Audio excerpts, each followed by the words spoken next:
Yo, what is good people? Ben from Lover of Tech, and we are back with another video. This time is of a camera comparison. iPhone 14 Pro versus the Galaxy S22 Ultra. Yeah, this is gonna be a big one. Ultra versus Pro. And we're gonna test it in daylight and low light for photos and videos and see which one comes out on top. Quick breakdown of the camera hardware and specs. With the iPhone 14 Pro, you have a new 48 megapixel main sensor, an improved 12 megapixel ultra wide, a 3x 12 megapixel zoom, as well as an improved 12 megapixel selfie. The Galaxy S22 Ultra on the other hand is using a quad camera system, 108 megapixels for the main, 12 megapixels for the ultra wide, 10 megapixels for the 3x, and another dedicated 10 megapixels, 10x optical zoom, and a 40 megapixel selfie. Highly recommend the best way to watch this is with headphones and at the highest resolution and 4K. There will be chapters below, but definitely watch through all of it and refer to the chapters after at a different time. Without the way, let's get into the camera comparison. Starting off things in the 4K UHD 60 frames per second video recorder mode and the selfie. Just seeing how the dynamic range, image stabilization, and the image quality is alike. Quick run.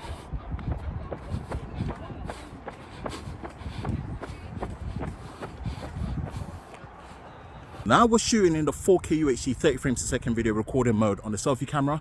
Same thing, seeing how the image quality, video stabilization, and dynamic range is like. Quick run.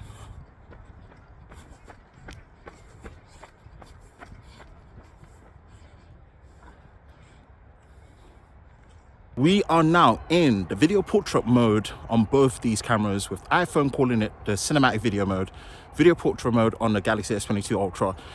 And you can see that the iPhone does allow you to now shoot in 4K UHD 30 frames a second compared to 1080p 30 on the Galaxy S22 Ultra.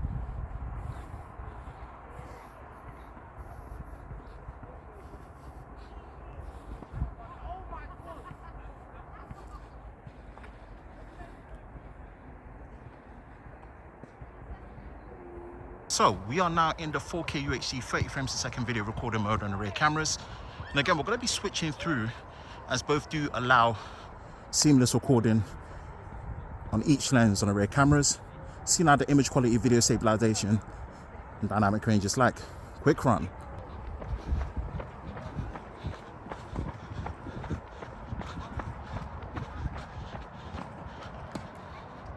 We're going to switch to the ultra wide. Same again.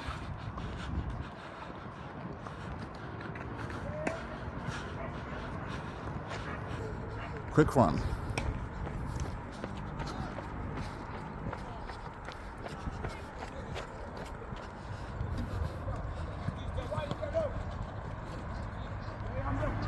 (3x zoom, 2x zoom).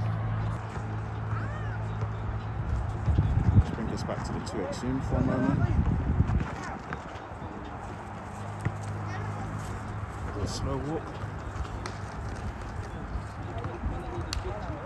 Switching through to the 3x, we're going to do a slow walk to see how the image stabilization is like on both. One thing you can do on the Galaxy S22 Ultra is the fact that you've got the 10x periscope zoom, which is insane compared to 9x.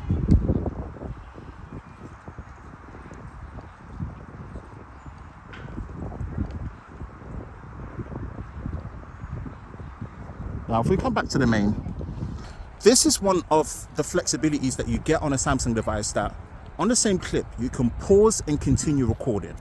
You can't do that on the iPhone. And most importantly, you can switch to the selfie camera on the same clip without having to stop recording while stop recording. This is something you still cannot do on the iPhone.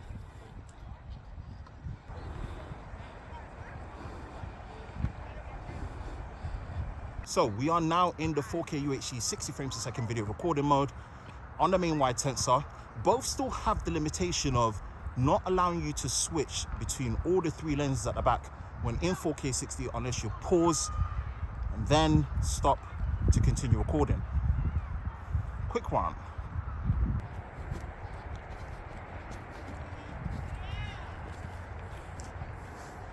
Again, just for reference, with the Samsung, at least you do get the option to switch to the selfie while still recording. Very, very flexible and really good to do. So we've got the 8K 24 frames a second video recording mode on the Galaxy S22 Ultra versus the 4K 24 frames a second on the iPhone. So it is a specialist niche recording mode. It does crop in heavily on the main sensor, but just to showcase it quickly. So we've now switched to the action mode for the iPhone 14 Pro versus the Super Steady. And this is a real challenge because Apple have just upped the game. This is shooting at 2.8K and it does this at 24 frames, 30 frames and 60 frames a second. And from my testing, it looks like it does work with the ultra wide and the main wide sensor as well. Whereas with Samsung, it's limited to usage on just the ultra wide lens and in 1080p 30 frames a second. Now we're going to test this with a serious run to see the difference in stability and image quality.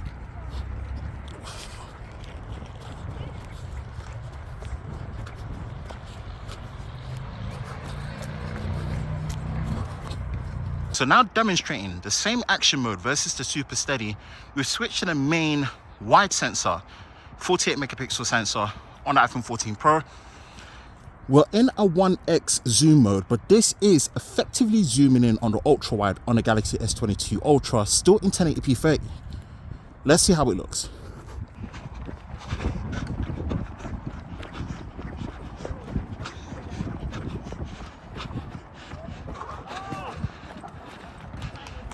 So we are in the 4K UHD 30 frames a second video recording mode on the main wide sensors. Now with me as the subject, just to see how the image quality is like with colors on the skin tone and just the overall image stabilization and dynamic range.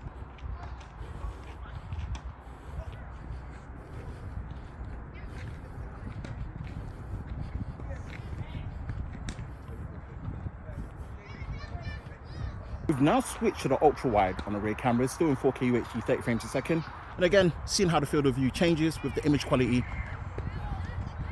stabilization and dynamic range.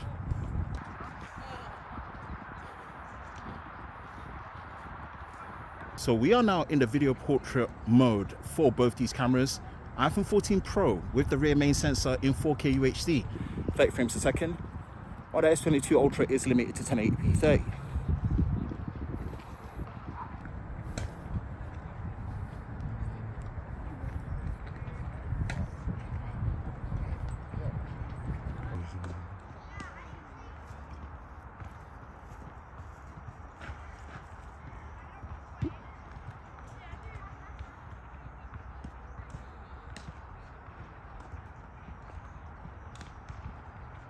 Now we're shooting in 4K UHD 30 frames a second on the rear main sensors at the moment for the 14 Pro and the S22 Ultra.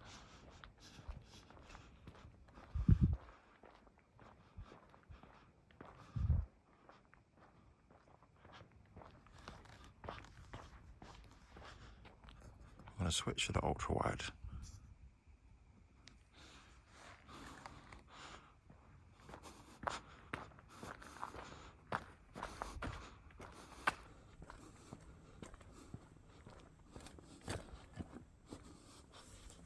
Move over to the 3x zoom. 3x.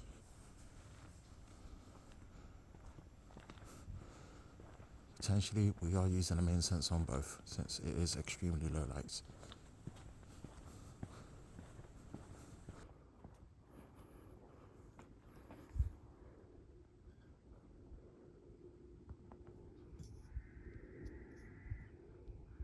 Back to the main. Now shooting in the 4K UHD 30 frames a second video recording mode on the selfie.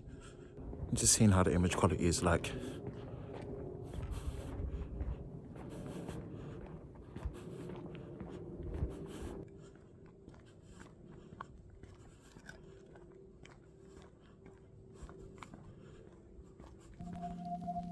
We're going to start things off with the daylight shots and we're going to go through all the different sections: landscape, selfie, the rear camera with me as the subject. And we're just pretty much going to look at and see how these images compare and contrast.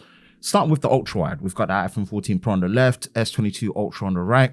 So far, I can see that the iPhone does go for like a lighter, more neutral, cooler look, whereas, you know, the Samsung goes for like a much more darker, highly contrast color tone. There seems to be a loss of shadow detail when we're looking at ultra wide, where the iPhone does preserve more shadows.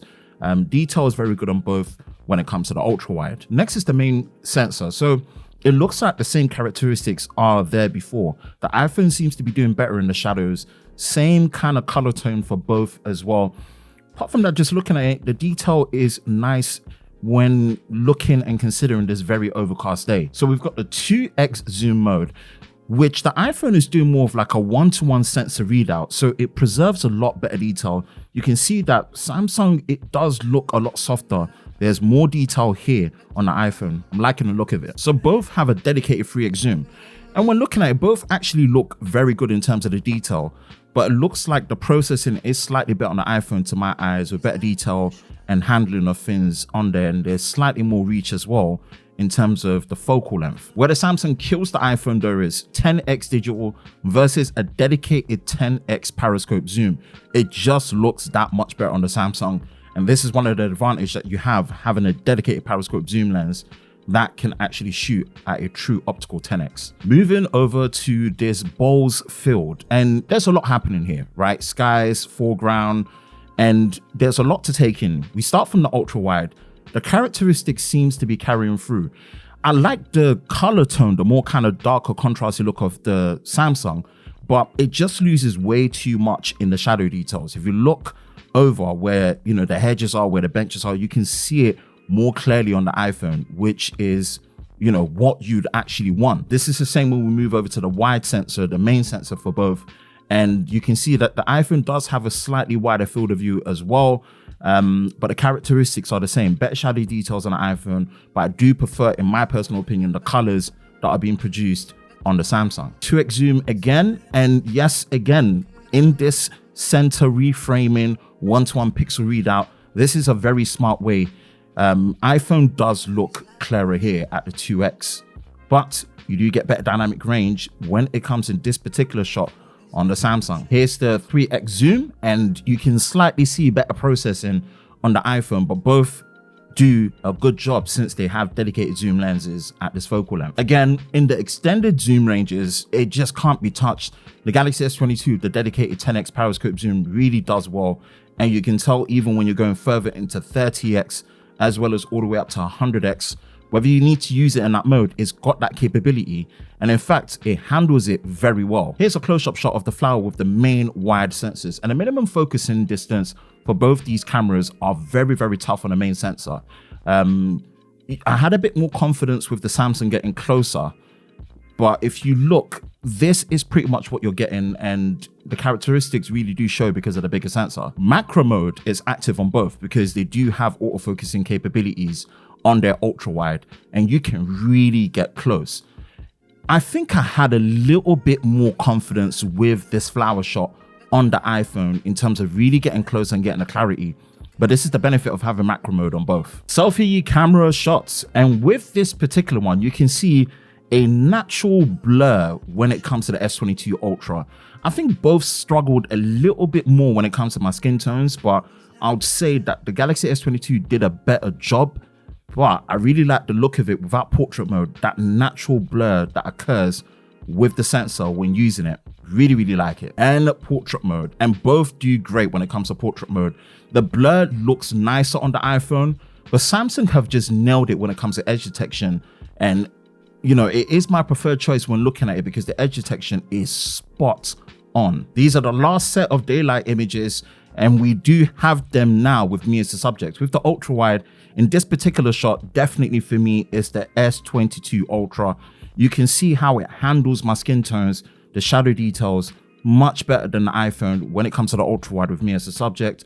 We'll switch over to the main wide sensor, and both actually do really good, and it's really hard to pick between the two. I think I'm choosing more the Galaxy S22 Ultra because I'm the subject and it handles my skin tones much better than what's on the iPhone.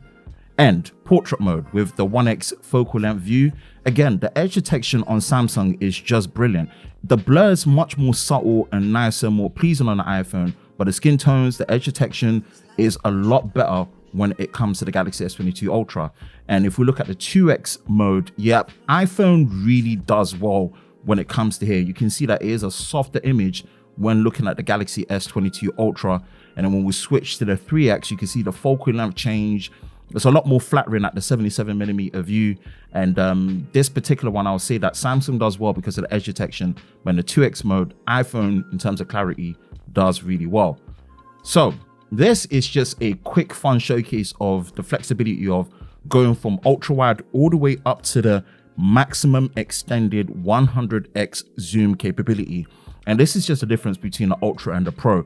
Now, using me as a subject at a far distance on this very overcast day with not that much daylight, you can see that the image for the Samsung does fall apart as you go to the 50x all the way up to the 100x. But this is something that is available, and when you do have the right lighting conditions, work really well on the S22 Ultra. Time for some low light images, and start with the ultra wide. Personally for me is the iPhone 14 Pro. You can just see more detail.